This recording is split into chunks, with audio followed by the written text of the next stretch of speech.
கல்வாரி மாமலை தோய்ந்த ரத்தம்.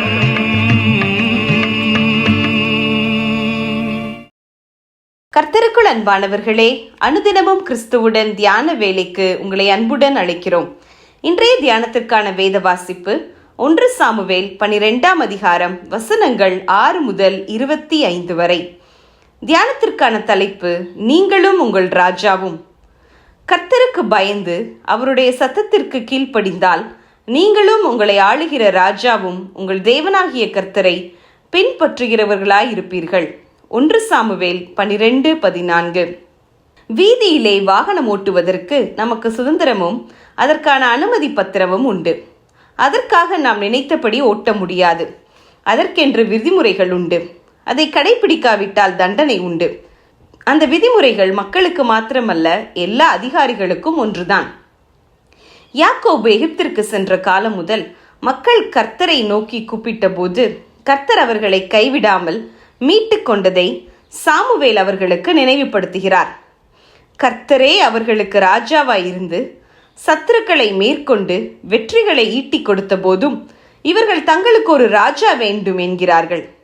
கர்த்தருக்கு அது துக்கத்தை கொடுத்தாலும் அவர்கள் கேட்ட ராஜாவை கர்த்தர் சொன்னபடி சாமுவேல் மக்கள் முன்பாக நிறுத்தி சொன்னதாவது, நீங்கள் கர்த்தருடைய வாக்குக்கு விரோதமாய் கலகம் பண்ணாமல் கர்த்தருக்கு பயந்து அவரை சேவித்து அவருடைய சத்தத்திற்கு கீழ்ப்படிந்தால் நீங்களும் உங்களை ஆளுகிற ராஜாவும் உங்கள் தேவனாகிய கர்த்தரை பின்பற்றுகிறவர்களாயிருப்பீர்கள். நீங்கள் இன்னமும் பொல்லாப்பை செய்யவே செய்வீர்களானால் நீங்களும் உங்கள் ராஜாவும் நாசமடைவீர்கள் என்றான். 1 சாமுவேல் 12 வசனங்கள் 14-25. ஆம், ஒரு ராஜா ஆண்டால் என்ன? தேவனுடைய கட்டளைகளும் நியமங்களும் ஒருபோதும் மாறாது. ராஜாவும் அதற்குள் அடங்குகிறான். மேலும் கர்த்தர் உங்களை தமக்கு ஜனமாக்கிக் கொள்ள பிரியமானபடியால் கர்த்தர் தம்முடைய மகத்துவமான நாமத்து நிமித்தம் தமது ஜனத்தை கைவிட மாட்டார் என்று தைரியம் சொல்லி கர்த்தரை விட்டு பின்வாங்காமல் கர்த்தரை முழு இருதயத்தோடும் சேவிக்கும்படி ஆலோசனையும் கூறினார் சாமுவேல். தேவனுடைய கட்டளைகளுக்கு யாரும் விதிவிலக்கல்ல.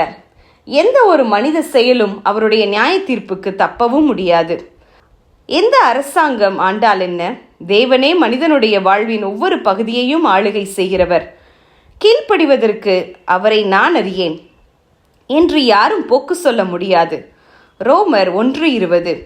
இன்று நாம் தேவனுடைய அன்பை அறிந்திருந்தும் நமது சிந்தனையில் தேவனை விட்டு விலகி வீணராகிவிடும் அளவுக்கு உலகம் பல கவர்ச்சிகளை இது நல்லது, சரியானது என்று நம்மை மயக்கி வைத்திருக்கிறது. அதிலிருந்து விலகி தேவனுடைய வார்த்தைக்கு அடங்கி நமது வாழ்வில் சகல பகுதிகளையும் கர்த்தருக்குள் ஒப்பு கொடுத்து மகிழ்ச்சியோடு வாழலாமே. ஏனெனில் வார்த்தை ஒருபோதும் மாறாது, அது சத்தியம். ஜெபம் செய்வோமா? அன்பின் ஆண்டவரே, உம்முடைய சத்தத்திற்கு கீழ்ப்படுகிறதை பார்க்கிலும் வேறொன்றும் உமக்கு பிரியமில்லை. உமக்கு பிரியமானதை செய்ய வார்த்தைக்கு கட்டுப்பட்டு நடக்க எங்களை பலப்படுத்தும். ஆமேன்.